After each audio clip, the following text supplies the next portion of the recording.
crise sanitaire provoquée par le coronavirus. Le coup d'arrêt brutal porté aux économies n'a pas épargné la dynamique entrepreneuriale sur le continent.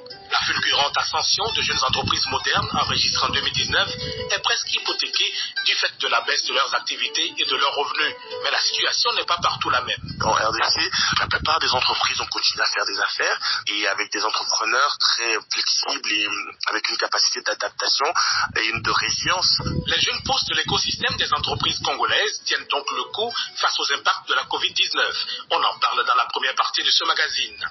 Et puis l'emploi des jeunes, les organisations non gouvernementales en font aussi leur affaire en Afrique. Exemple au Bénin avec une ONG dénommée Bouge qui met en place un programme d'insertion professionnelle au profit des jeunes. Économie et développement, c'est Rodriguez Odia au micro. Bonjour, bienvenue.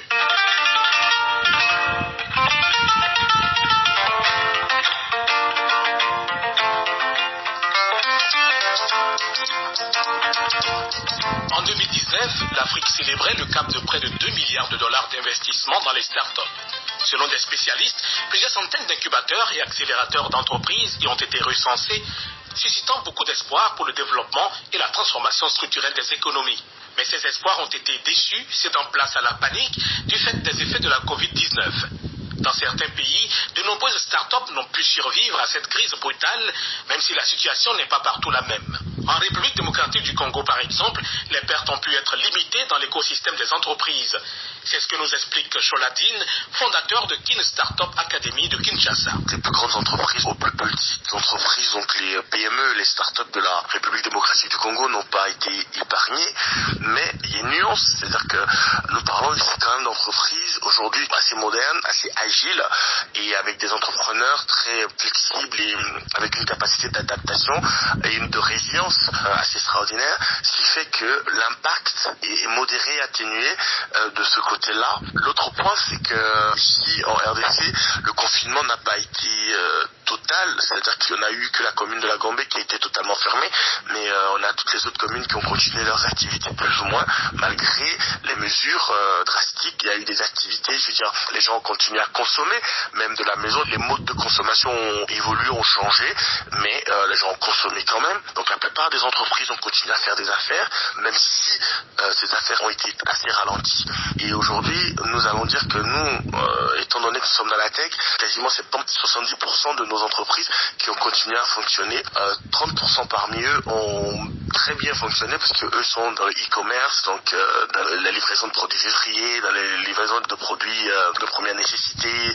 Donc les gens ont changé leur habitude, ont commencé à commander depuis la maison. Par contre, maintenant, ceux qui étaient vraiment dans la production et qui n'ont pas pu vendre ou qui n'ont pas pu s'ajuster justement sur des plateformes pour continuer à faire des business, évidemment, il y a toute une réflexion derrière aujourd'hui pour voir dans quelle mesure nos partenaires peuvent mettre des financements sur la table pour aider ces entreprises-là dans leur fonctionnement pour tenir jusqu'à la reprise totale des activités. Justement, dans la majorité des pays où de nombreux échecs ont été enregistrés, les startups n'ont pas bénéficié de mesures efficaces de soutien. Certes, par endroits, des dispositions de simplification et de facilitation des procédures administratives, notamment en ce qui concerne la douane et les services du fisc, ont été mises en place, mais l'accompagnement financier escompté n'a pas suivi. Et pourtant, il y a eu beaucoup d'annonces. C'est le cas récemment de l'African Guarantee Fund, le fonds africain de garantie pour les petites et moyennes entreprises, qui a annoncé la mise en place de plus de 2 milliards de dollars pour voler au secours des PME installées sur le continent. En général, toutes les promesses ne sont pas encore traduites en action ou, dans le cas de certains pays, ne sont pas à la hauteur des dégâts engendrés par la crise actuelle. Mais ces accompagnements sont incontournables pour la survie des startups, même de celles résilientes en RDC. Alors la pandémie du Covid, c'est une crise sans précédent, hein. C'est quelque chose d'inédit et la crise économique qui va s'en suivre sera une crise également sans précédent, surtout pour les entreprises africaines et pour les entreprises de la RDC. Alors pour cela, selon moi, il faudra mettre en place toute une réflexion avec tous les acteurs qui entrent dans l'accompagnement des entreprises et des entrepreneurs. Il faudra les acteurs financiers, mais également les accompagnateurs qui vont travailler à mettre en place un vaste plan qui permettra d'aider, de soutenir les entreprises après crise. Et ce soutien après crise doit être assez inclusif et les les amener de l'accompagnement psychologique, l'accompagnement technique, jusqu'à l'accompagnement financier.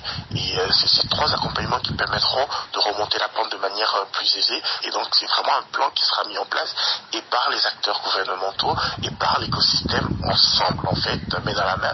Normalement, il ne faudrait pas attendre la fin de la crise pour le faire. C'est maintenant qu'on devrait le faire. Et nous sommes d'ailleurs dans cette dynamique-là, justement, à mettre les acteurs autour d'une même table pour réfléchir. Choladine espère